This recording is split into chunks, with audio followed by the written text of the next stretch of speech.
진정한 승리, 이김 후에 이겨야 합니다 하는 제목으로 함께 오늘의 본문 말씀 묵상하도록 하겠습니다.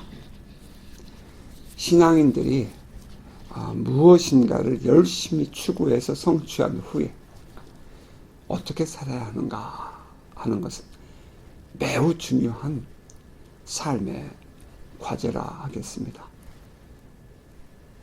사람들은 그 목적을 달성하기 위해서는 열심히 노력하고 기도하죠. 이것은 매우 당연히 중요한 일일 것입니다. 마치 대학 입시를 앞둔 자녀를 위해서 새벽마다 기도하는 부모처럼 말이죠. 또 운동 경기를 앞둔 자녀들을 위해서, 선수들을 위해서 그 기도하는 부모처럼, 혹은 이 응원하는 사람들처럼 그렇게 어떤 목표를 설정하고 그것을 달성하기 위해서 열심히 노력하는 것 매우 중요합니다. 거기에 그것만으로 만족하지 아니하고 하나님께서 도와주셔야 된다는 사실을 인정하고 하나님께 기도하는 것, 이것은 마땅한 그리스도인의 삶일 것입니다. 그런데 아울러 더 중요한 것이 있습니다. 그것은 그것을 목적을 성취한 이후에 삶을 어떻게 살 것인가 하는 것입니다. 열심히 기도하고 공부해서 훌륭한 대학에 진학하고 진학한 이후에 제대로 삶을 살아내지 못하면 무슨 의미가 있습니까? 운동 경기 잘하고 컴피티션에서 좋은 성과를 얻고 그 이후에 인성이나 그의 삶이 건강하지 못하면 그게 무슨 의미가 있겠습니까? 인생에 성공했다고 나름대로의 어떤 그런 가치를 이루었다고 할 때에 그것을 바르게, 그 이후에를 바르게 살지 못한다면 과연 그의 성공이 무슨 의미가 있겠습니까? 그런 의미에서 이긴 이후의 삶, 성취한 이후의 삶을 어떠한 자세로 살아야 하는가 하는 것은 매우 중요한 우리 신앙인들, 우리 모두의 삶의 과제일 것입니다. 이것을 잘 살아가는 사람, 다시 말하면 이것이 잘 된 사람, 우리는 성숙한 사람이다, 혹은 성숙한 신앙인이다 라고 표현하지요. 자, 그런 의미에서 성공한 이후에 성공해야 진정한 성공, 진정한 승자라 할 수 있겠습니다. 자, 진정한 성공은 성공 이후의 성공입니다. 성공했다고, 성취했다고, 이겼다고 거기에서 멈추지 마십시오. 그 이후에 성공해야 합니다. 우리는 오늘 이 본문 속에서 우리 크리스찬들의 리더십을 배웁니다. 아브라함이 전쟁에서 승리하고 돌아오죠. 그가 싸웠던 그 아브라함은 가나안 땅의 사람이요, 또 이민자의 삶, 소수민족의 삶이었는데 그가 전쟁을 하여 싸운 상대는 그돌라오멜이라고 했습니다. 그돌라오멜은 엘람 왕이죠. 엘람은 저 메소포타미아 문명 북부의 지금의 이란 땅, 이 엘람이 후에 메대를 포함해서 이들이 페르시아 제국을 이루게 되죠. 그러한 그 막강한 힘을 가진 그돌라오멜과의 싸움에서 승리하여 돌아옵니다. 엄청난 성취죠. 그 땅, 가나안 땅의 주류 세력들이 다 빼앗겼던 것을 이 아브라함이 가신들과 동맹한 자들, 젊은이들 데리고 쫓아가서 그돌라오멜의 연합군을 쳐부수고 빼앗겼던 재산과 부녀들과 그 모든 사람들을 다 취하여 회복하여 돌아올 때에 그의 이 승리하는 모습, 정말 우리 신앙인들이 누구나, 우리 모든 사람들이 누구나 추구하고 갈망하는 그런 승리감일 것입니다. 자, 그때에 소돔 왕이 지금 이 아브라함의 행진을 맞이합니다. 아브라함이 그돌라오멜과 함께 그와 함께한 왕들을 쳐부수고 돌아올 때에 17절입니다. 소돔 왕이 사회 골짜기 곧 왕의 골짜기로 나와 그를 영접하였고라고 됐습니다. 전쟁 후에 그 땅에 왕이 마중을 나온 것입니다. 엄청나게 많은 흥분감을 갖게 하지요. 세상적으로 큰 영광을 얻은 것입니다. 사람들이 이렇게 환호해주고 맞이해준다면 많은 사람들은 도취될 거예요. 사실은 이 카프레이드 때문에 선수들은 흥분합니다. 대단할 겁니다. 충분히 이해가 됩니다. 알 것 같아요.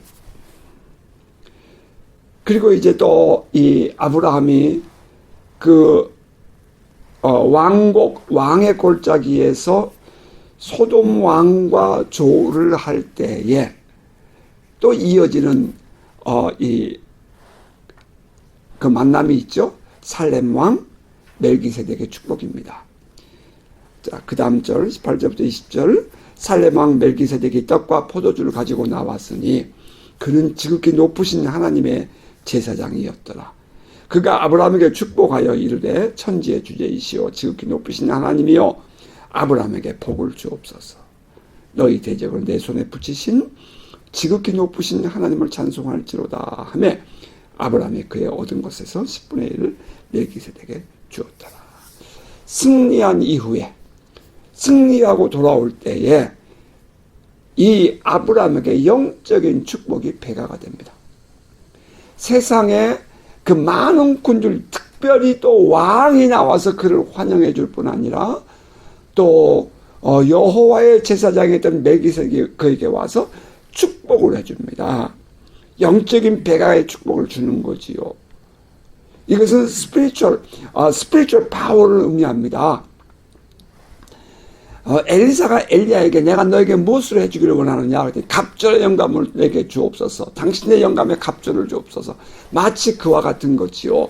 지금까지 아브라함이 누렸던 그 은혜의 갑절을 지금 또 이렇게 축복을 받은 것입니다. 뿐만 아니라 이 스피리추얼리티, 하나님의 자녀, 하나님의 복받은 복의 근원으로서의 그런 온전함을 우리는 이해할 수 있을 것입니다. 여호와여 이 사람에게 복을 주옵소서 할 때에 이 멜기세덱이 아브라함을 축복한 그 배경 속에는 하나님께서 아브라함에게 뭐라고 약속하셨어요? 너는 복이 될지라 모든 민족이 너로 말미암아 복을 받으리라 하셨는데 그 복을 더 확고하게 해주는 것이고 또 이 복의 근원, 이 복으로서의 그 아브라함을 온전하게 세워주는 그런 영적인 축복의 의미가 그 안에 들어있는 거죠. 여러분 그냥 이거 축복하는 거 무시하지 마세요. 거기에는 엄청난 의미가 들어있는 것입니다. 그 하나님의 은혜에 대한 감각을 새롭게 해줍니다. 너는 이 하나님께 찬송할지어다 할 때에 이 아브라함에게 멜기세덱은 이 하나님의 은혜, 하나님과의 친밀감, 하나님의 은혜에 대한 감각을 화들짝 다시 한번 깨어나게 하는 거예요. 그 모든 것이 다 잘 되었을 때 말이에요. 우리 아이들이 컴피티션에서 아주 좋은 성과를 냈을 때 우리는 그들에게 어떤 영적인 우리가 복을 빌어줘야 돼요? 이것이 하나님의 은혜야라는 것을 가르쳐 준다는 거예요. 너가 여기까지 해온 것, 너가 여기까지 공부도 열심히 하고 연습도 열심히 하고 다 잘했어. 아유 참 잘했어. 거기서 끝나면 안 된다는 것이요. 모든 가족들과 모든 이웃들이 환호해 줄 때에 그때 깨어있는 우리 그리스도인들은 말이죠. 이것이 하나님의 은혜였다는 간증을 그에게 가르쳐 줘야 된다는 거예요. 하나님과의 친밀감을 그 속에서 깨닫게 해주는 거죠. 어쨌든 간에 이 전쟁에서 승리하고 돌아온 아브라함은 세상 사람들의 환호를 받고 두 번째 영적인 배가의 축복을 받아요. 그리고 이제 세 번째는 뭐냐면 이 경제적인 소유를 누릴 수 있는 기회를 갖게 됩니다. 물품은 내가 다 가져라 그러죠. 소돔 왕이 21절이에요. 소돔 왕이 아브라함에게 이르되 사람은 내게 보내고 물품은 내가 가져라. 그 모든 전리품들 내가 엄청난 양이죠. 엄청난 이 부를 가지고 돌아왔죠. 그러니까 그들로 오멜과 그 연합군들이 그 소돔과 고모라 그 땅에 많은 사람들께서 다 뺏어갔는데 그때 그 소돔과 고모라는 이 아주 흥황한 도시였잖아요. 그 지역에서는. 그 모든 것들을 싹 전략품으로 뺏어갔는데 그것을 가지고 온 아브라함에게 사람은 내게 보내고 그건 다 너 가져. 이렇게 했단 말이에요. 경제적인 축복이라고 할까요? 풍요의 기회가 온 것입니다. 전쟁이 끝난 이후에 성취한 이후에 사람들의 환호가 있고 또 영적인 축복의 배가가 늘어지고 또 그리고 그에게 경제적인 부여가 일어난 거죠. 자, 이러면 세상에서 성공한 거 아닙니까? 이러면 세상에서 이긴 자의 삶이죠. 이렇게 했으면 이게 모든 것이 성취감에 빠질 만한 그런 순간이라는 거예요. 그런데 바로 이것이 우리 신앙인들이 조심해야 할 때라는 것입니다. 아브라함은 충분히 넘어질 수 있는 환경이었고 기회였습니다. 승리한 후 무엇인가를 성취한 후 목적이 달성된 후 말입니다. 그때 찾아오는 위기를 빠르게 분별할 수 있어야 우리는 성숙한 그리스도인의 삶을 살아낼 수 있다는 것입니다. 마냥 승리감에 도취되어 있어서는 안 된다 하는 것입니다.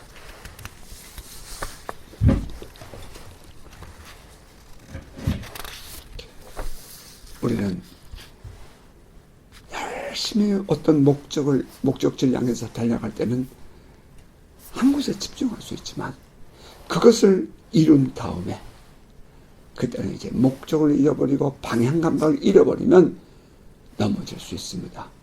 우리는 이때를 조심해야 합니다.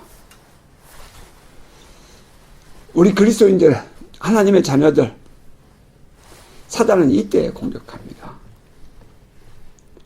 사단은 바로 이때에 공격하는 거예요. 우리 이 에베소서 6장에 사도 바울이 하나님의 전신갑주를 입으라라고 할 때에 구원의 투구를 쓰고 의의 흉배를 붙이고 말씀의 검을 들고 믿음의 방패를 들고 복음의 진리의 띠를 띠고 복음의 실을 신고 전진하죠. 우리가 잘 아는 바대로 로마의 병사들은 전진할 때는 모든 것이 준비가 되어 있지만 돌아서는 순간 등에는 아무것도 없다는 것입니다. 등에는 아무것도 없어요. 우리가 열심히 앞으로 전진하며 성취감을 위해서 무엇인가를 목적하고 달려올 때는 괜찮아요. 졸업식 딱 끝나고 나서 그 다음에 문제인 것입니다. 취직이 딱 되고 나서 그 다음에 문제예요. 무엇인가를 이루었다라고 하고 잠시 등을 돌리는 순간 사단은 그 틈새를 공격한다는 것입니다. 우리는 우리의 삶에서 늘 깨어 있어야 합니다. 틈새를 조심해야 돼요. 마땅하다고 생각하는 것을 조심해야 됩니다. 이거 마땅한 거야. 이거 누를 수 있잖아. 바로 그때가 원수에게 공격당할 수 있는 그 긴장감이 풀어질 때라는 것입니다. 우리가 무엇인가를 해놓은 이후에 섭섭한 것 조심해라 하는 것입니다. 누군가가 나 알아주지 않아. 그래서 섭섭해. 이제 그러면 시험 들죠, 신앙이다. 섭섭한 것 조심해. 가족들이 알아주지 않아. 그래서 실망해. 또 때로는 정죄감이 될 때도 있어요. 남에 대한 비판도 가능하겠지만 스스로에게 정죄감 들 때가 있다고요. 이런 것들이 바로 원수 마귀가 우리를 공격하는 틈새예요. 마땅하다고 생각하는 것, 혹은 섭섭하다고 생각되는 것, 혹은 정죄감, 뭐 그 많은 것들이 있을 수 있어요. 어쨌든 간에 우리는 깨어있지 않으면 이김 이후에 이김을 누릴 수 없다는 것입니다. 자, 이때에 또 우리가 조심해야 할 것은 뭐냐면 자신과의 싸움에서 신앙적인 컨트롤을 할 수 있어야 한다는 것입니다. 자신과의 싸움에서. 그러니까 원수 마귀는 외부로부터 오는 것이라면 이제 내 자신 안에서의 이 신앙적인 컨트롤이 필요해요. 특별히 우월감을 버려야 합니다. 우월감. 참 열등감도 문제이지만 우월감도 문제이지요. 자신과의 싸움 승리하고 돌아왔을 때 그 우월감이 얼마나 우쭐했겠어요. 그래서 이때 조심해야 돼요. 뿐만 아니라 약한 자를 섬기는 자세가 돼야 합니다. 우리가 이 유튜브를 보면은 뭐 이제 운동선수를 보면 가끔가다 아주 세계적인 미화가 있지요. 한참 경기를 하다가 한 사람이 쓰러지면 그 사람을 붙잡고 같이 끝까지 달려가는 것. 약한 자를 섬기는 자세. 그런 이 낮은 자를 향한 마음을 가질 때 비로소 우리는 우리 자신을 컨트롤할 수 있다는 겁니다. 또 하나는 자기를 이렇게 멘토해 줄 수 있는 멘토를 인정하고 그를 수용해야 합니다. 승리감에 도취되어 버리면 좀 미안하지만 부모도 없고 선생도 없고 형제도 없고 자기가 혼자 된 것처럼 그 가능성에 빠질 수 있다는 거예요. 그러므로 자신과의 싸움을 이 싸움을 할 때에 신앙적 컨트롤을 하기 위해서는 바로 멘토가 있어야 한다는 것입니다. 반드시 필요해요, 멘토가. 그리고 또 하나는 자신을 철저히 피워야 합니다. 자신을 철저히 피워야 합니다. 그러지 않으면 넘어져요. 백발백중입니다. 자신을 비우지 않으면 이거 마땅한 거야 라고 생각하고 덥석 무는 순간 이제 그는 그 어그러진 인생의 길에 빠질 수 있다는 것입니다. 자, 아브라함은 어떻게 했을까요? 아브라함은 하나님의 은혜와 은총을 그런 진심으로 수용하고 인정하고 그렇게 행동을 합니다. 자, 20절 지금 멜기세덱이 아브라함에게 깨우침을 주는 거지요. 너희 대적을 내 손에 붙이신 지극히 높으신 하나님을 찬송할지로다 하며 아브라함이 그 얻은 것에서 10분의 1을 멜기세덱에게 주었더라. 이 멜기세덱이 하나님을 찬송할지로다 하며 아브라함이 그 얻은 것에서 10분의 1을 주었더라. 이제 그렇게 이해할 수 있겠죠. 멜기세덱 잠깐 우리가 그 부분을 보기를 원합니다. 창세기 14장 18절에 보면 멜기세덱이 나올 때에 떡과 포도주를 가지고 나오죠.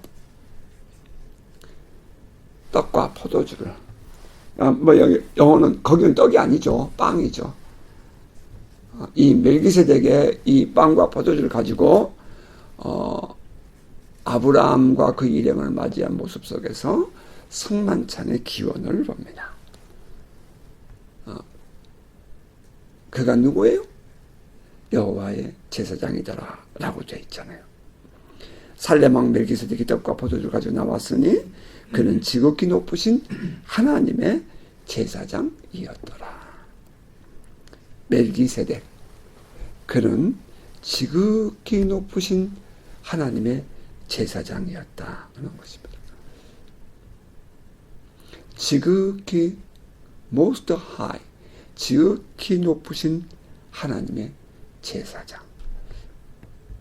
그 권위가 그 속에 인정되죠. 그의 사역이 그 말 속에 들어있습니다. 그의 지위와 그의 위치가, 영적 권위와 이치가 이 말 속에 들어있죠.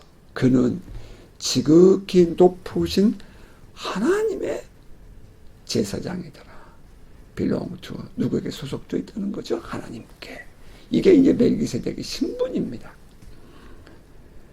그는 살렘 왕이라고 되어 있죠. 살렘. 이것은 살뇽에서 나온 단어인데요. 예루살렘이라는 그때에, 그러니까 어떤 성경에는 that is Jerusalem 이렇게 되어 있어요. 영어로. 그러니까 살렘 왕, 이것은 예루살렘의 왕이다라고도 할 수 있다는 거지요. 살렘, 평화라는 뜻이죠. 샬롬, 예루살렘의 샬롬, 평화의 왕, 그런 뜻입니다. 멜기세덱의 그 이름의 뜻을 보면 멜렉 플러스 사독에서 나온 단어인데, 멜렉이라는 것은 왕이고요, 사독이라는 것은 거룩한 의, 그런 뜻입니다. 그래서 히브리서에서는 이 멜기세덱을 의의 왕이라고 해석해 놓기도 했습니다. 말 그대로예요. 의의 왕이라는 것은, 이것은 단어의 뜻이에요. 멜기세덱, 왕, 그러니까 멜렉 플러스 사독, 이런 단어입니다. 자, 후에 이제 이 기록 이제 넘어가서 저 히브리서에 가면, 히브리서 기자는 예수 그리스도를 대제사장이라고 표현하면서, 그는 레위의 자손들에게 이어지는 제사장이 아니라 어디서 왔는지도 모르고 어디로 갔는지도 모르는 하나님의 제사장 멜기세덱의 반차를 쫓아온 분이다 라고 말을 해요. 그러니까 유대인들에게 있어서는 이 제사장은 세습이 되잖아요. 세습이 되는데 그 근거가 어디에 있어요? 그 레위 자손이 있잖아요. 모세의 그 가르침에 의해서. 그러니까 그 모세의 가르침에 의해서 이루어진 그 레위족 속에서 나오는 제사장이, 그 제사장이 유대인들의 계속되어지는 역사 속에서, 현실 속에 이루어진 제사장 가문인데, 예수는 유다 족속 아니에요. 예수는 유다 족속이죠. 그러니까 왕의 족속이죠. 예수는 다윗 왕의 가문. 그러니까 어떻게 예수가 제사장이 될 수 있느냐라는 그런 질문이 유대인 속에서 나올 수가 있거든요. 이제 그에 대한 답을 주는 거예요. 이 세상의 제사장보다, 대제사장들보다 더 우월하신 예수 그리스도. 그게 이제 히브리서의 주제 중에 하나예요. 더 우월하신 예수 그리스도. 그럼 더 우월하신 예수는 누구? 어떤 반차를, 어떤 서열에 의해서 반차 계보를 따랐느냐? 멜기세덱의 계보를 따랐다. 어디서 왔는지도 모르고 어디로 갔는지도 모르는 바로 그 지극히 높으신 하나님의 제사장, 그분이 바로 예수 그리스도자. 따라서 그 예수께서 지금도 대제사장이 되어 하나님 보좌 우편에서 우리를 위하여 중보하심으로, 그러므로 우리는 담대히 하나님께 나아갈 수 있게 되었다. 그러므로 예수 그리스도를 힘입어 담대히 하나님께 나아가자, 이렇게 히브리서는 기록을 하고 있지 않습니까? 그때에 이 예수 그리스도를 예표하는 인물로 설명하는 게 바로 이 멜기세덱이에요. 그렇다면 이 아브라함에게 나타났던 이 살렘 왕 멜기세덱은 장차 오실 메시아에 대한 예표 아니었겠느냐? 예수 그리스도의 사역의 이 예표가 아니었겠느냐? 이렇게 본다는 것입니다. 멜기세덱은 인간편에서 볼 때는 어디서 와서 어디로 갔는지 알 수 없지만, 그는 하나님께 속한 하나님의 제사장이었습니다. 자, 그러한 멜기세덱의 축복과 권한한 말을 들으면서 그것을 순수하게 받아들이는 아브라함의 모습. 여러분 어떻게 이해하십니까? 우리 그냥 쓱 읽어가지만 아브라함의 전쟁에 지금 승리하고 돌아왔어요. 지금 이 승리감에 흥분되어 있을 이 아브라함의 말입니다. 이 멜기세덱의 말을 들으면서 반감을 갖는다든지 거부감을 갖는 게 아니라 흥분하며 그것을 받아들인다는 거예요. 나는 이 모습이 아브라함이 너무 기가 막힌 거예요. 아주 마치 스폰지에 물이 쑥 흡수되는 것처럼 이 멜기세덱의 말을 들을 때에 쑥 그것을 흡수해 버립니다. 바로 이것이 아브라함이 복이 되는 거예요. 아브라함은 이미 천지의 주제이시요 지극히 높으신 여호와 하나님, 그 하나님이 여호와, 자기를 불러주신 하나님이란 사실을 알고 있었다는 것입니다. 이 말은 아브라함은 이미 자기의 전 삶의 영역에서, 아니 이 전쟁의 순간에 이 전쟁에서조차도 하나님이 함께하고 계셨음을 알고 있었다는 거예요. 자, 이것이 우리 신앙인들을 겸손하게 하는 원인이 되는 것입니다. 깊이 몰두해 있어요, 전쟁에. 그러면서 이 아브라함은 하나님을 인식하고 있었다는 거예요. 따라서 승리하고 돌아올 때도 그는 늘 하나님을 생각한다는 거죠. 이야, 너무 멋있잖아요. 이것이 우리가 진정으로 깨달아야 할 하나님에 대한 인식이고 우리의 각성된 마음 아닐까요? 여러분 어떻습니까? 무엇인가 잘 되어질 때 겸손하다고 스스로 생각하고 거기서 나의 약한 부분들을 돌아보면서 막 재봅니까? 아니면 이것이 하나님의 은혜였어 라고 먼저 생각합니까? 하나님은 이 아브라함은 그 하나님께 찬송할지로다 지어다 하는 멜기세덱의 말을 들으면서 아브라함은 아멘, 아멘 주님 고맙습니다 이렇게 했다는 거예요. 자, 그렇다면 매 순간 우리도 하나님에 대한 사랑과 고마움의 신앙을 말과 행동으로 표시해야 되지 않겠습니까? 그것이 바로 아브라함은 자기의 전리품의 10분의 1을 그에게, 멜기세덱에게, 하나님께 드렸다는 거예요. 존 웨슬리는 이런 말을 했죠. 우리들의 이 사람들, 이 신앙인들의 주머니가 은혜를 받아야 한다. 주머니가 은혜를 받아야 한다. 다시 말하면 이 사람들에게 있어서의 하나님을 대신하는 가치가 뭐예요? 주머니 아니에요, 돈. 그 돈이 열려야 그 사람의 신앙이 은혜를 받았다는 것을, 다시 말하면 가치가 하나님께 있다는 것을 보여주는 것이다라고 웨슬리는 말했다는 거예요. 많은 사람들은 하나님의 은혜를 받았습니다, 감사합니다 하지만 주머니가 안 열리는 거죠. 어떤 사람은 헌금 얘기한다고 싫어하죠. 아니요. 그러나 이 진정한 가치를 우리가 얘기해 볼 때에 하나님과 경제, 이 돈, 이것은 사람들을 이 끌어가는 원수 마귀의 도구가 이 경제인데요.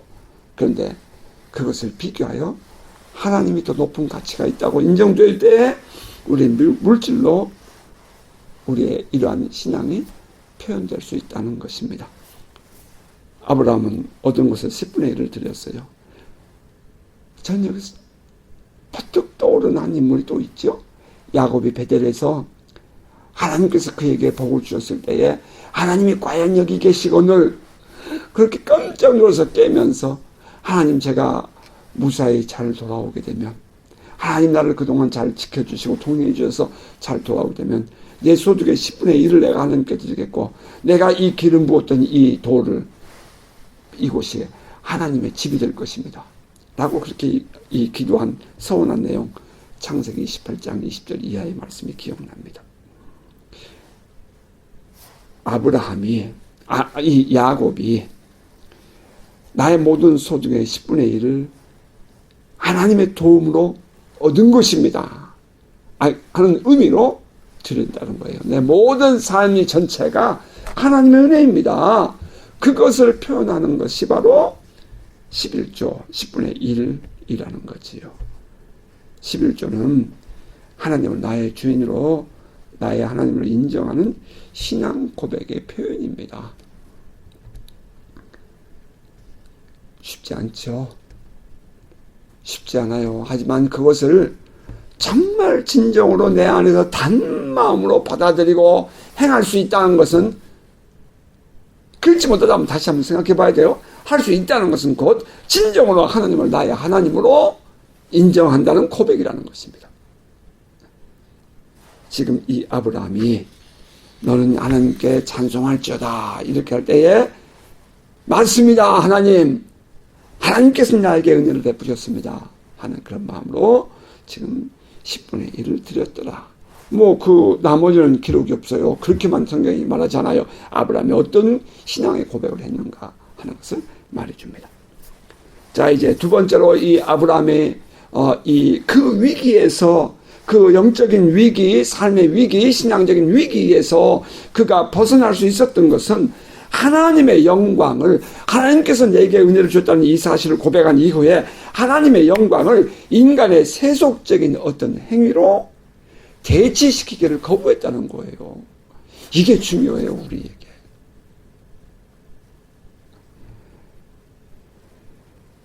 이 소돔 왕이 사람 나에게 돌려보내고 나머지 재산을 재물로 너 가져라 이렇게 했을 때에 지금 이 아브라함의 한 말입니다. 23절.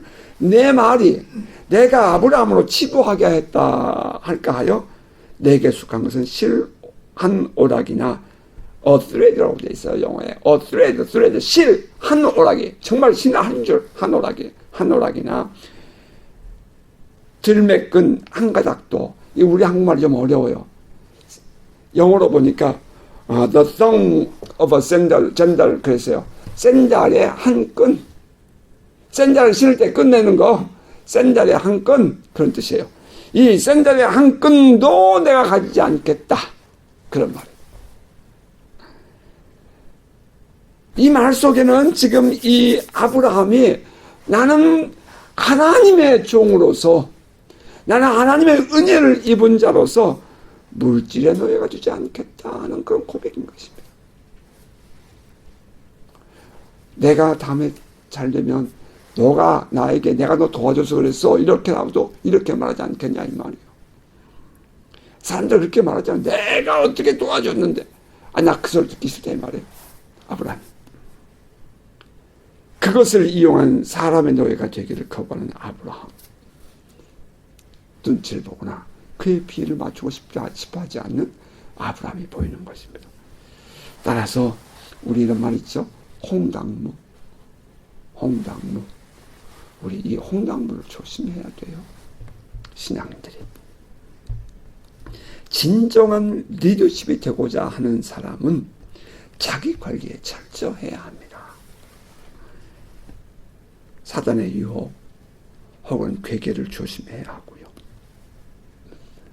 또 사람들의 이런 베품, 이런 그 세속적인 어떤 가치, 유혹에 안 빠져야 합니다. 우리도 육신을 입고 있는 사람이기에, 우리도 육신을 입고 이 땅에 발을 딛고 살고 있는 사람이기에 그러한 것들의 마음을 빼앗길 수 있죠. 하나님께 집중할 수 없게 만드는 것들이에요. 여기서 신앙인들이 넘어질 수 있습니다. 따라서 이러한 세속적인 것들은 축복 아니에요. 그런 의미에서. 사람들은 뭔가를 이루고 나면 막 채워줄 때, 막 이렇게 박수 쳐주고 막 이렇게 높여줄 때에, 야, 이걸 축복이라고 참만해요. 축복 아닙니다. 조심해야 돼요, 우리는. 자, 이제 세 번째, 아브라함에게서 보게 되는 리더십은 주변 사람들을 챙기는 리더십입니다. 24절. 오직 젊은이들이 먹은 것과 나와 동행한 아넬과 에스골과 마므레의 분깃을 제할지니 그들이 그 분깃을 가질 것이니라. 오직 젊은이들, 옛날 성경은 소년들이었죠. 젊은이들이 먹은 것과 나의 동행한 사람들의 분깃을 제할지니, 그렇게 되죠. 아브라함이 말하는 젊은이들이라는 것은 자기 집에서 그동안 길렀던 가신 318명을 의미하고요. 또 나와 동행한 아넬과 에스골과 마므레란 이 사람들은 14장 13절에 오늘 본문 저 앞에 있어요. 13절에 보면 도망한 자가 와서 히브리 사람 아브라함에게 이르니 알리니 그때 아브라함이 아모리 족속 아모리 상수리 숲을 근처에 거주하였더라. 마므레는 에스골의 형제요 또 아넬의 형제라. 이들은 아브라함과 동맹한 자들이더라. 이 아므람, 아넬, 마므레 이 사람들은 아브라함과 동맹한 사람들로서 전쟁에 함께 참여했다는 것을 지금 설명해 주고 있어요. 그들이 같이 갔다가 이제 돌아올 때에 그들이 취한 것, 그것은 그들에게 허락해 줘라. 그러나 내가 취하지는 않겠다. 그런 말입니다. 자, 여기서 우리가 생각해야 할 것은 내가 그렇게 했으니 너희도 그렇게 해야 돼. 이런 생각 버려야 한다는 거예요. 아브라함은 내가 너에겐 받지 않아. 하지만 저들이 갖는 것은 허락해 줘. 라고 얘기했다는 거죠. 내가 안 받으니 저들도 받지 마. 이렇게 하는 것은 아니라는 거예요. 이제 우리가 이제 그 전쟁에서 금식할 때에 자기 사병들에게 금식을 명했던 그 어리석은 왕을 우리는 기억합니다. 자기중심적인 그 천편일률적인 생각을 버리고 우리의 관심을 다른 사람을 향한 넉넉함과 풍요로움으로 바꿔야 합니다. 그래요. 나는 너에게 받지 않아. 하지만 우리 젊은이들이 먹은 것과 또 에스골과 아넬과 마므레가 취한 것들, 그것은 그들의 분깃으로 허락해 줘야 돼. 이런 약속을 받아내는 거죠. 참, 자기 주변의 사람들을 챙기고 있는 이 아브라함이 보이지 않습니까? 자기는 매우 철저하게 자기를 관리해요. 그러면서 또 다른 사람들은 또 아브라함이 챙겨주는 거예요. 여기에 이제 리더십의 그 풍요롭고 넉넉한 마음이 보여집니다. 여러분, 우리의 생각을 내 안의 체험과 나의 높아짐, 섬김 받음, 그것이 아니라 남을 섬기고 남을 높여주고 남에게 나누어주는 것으로 여러분 생각을 바꾸시기를 바랍니다. 여러분의 생각의 방향이 에고이즘, 자기중심이 아니라 이제는 바깥중심으로, 여러분의 생각의 사고가 바깥으로 바뀌어야 진정한 리더십이 될 수 있다는 거예요. 그때 비로소 이제 축복의 통로가 되고 그 본인 또한 대가의 축복을 받게 되는 것입니다. 자, 이것이 오늘 본문에서 우리가 발견하기에는 크리스찬의 리더십이랍니다. 이긴 후에 이겨야 합니다. 성취한 이후에 그 다음 관리를 잘해야 돼요. 말씀 맺으십사. 우리의 눈높이를 어디에 두고 살아가느냐. 이것이 이제 우리의 삶을 이끌어갈 것입니다. 우리를 택하시고 지명하여 불러주신 하나님께 늘 우리의 눈높이를 두고 사십시다. 세상적인 가치관, 세상적인 어떤 사람들의 어떤 그런 일들, 여러분 이겨야 돼요. 내가 뭔가 가져야 안정감을 누리고, 내가 뭔가 소유해야 내가 평안하다고 생각하는 그런 가치관 말입니다. 이겨야 돼요. 내가 높아져야 한다. 그거 이겨야 돼요. 우리의 자리가 어디에 있습니까? 우리는 어디에 속해 있습니까? 진정한 리더십의 중심 가치는 언제나 주님을 바라보고 사는 것입니다. 원수의 유혹과 세상의 유혹에 우리 속지 마십시다. 멜기세덱은 이렇게 말을 했지요. 너희 대적을 내 손에 붙이신 지극히 높으신 하나님을 찬송할지로다. 우리 모두 이긴 후의 이김을 위해서 고개를 들고 하나님을 향해 바라보고 믿음으로 살아가는 복된 성도 되시기를 주의 이름으로 축복합니다. 아멘.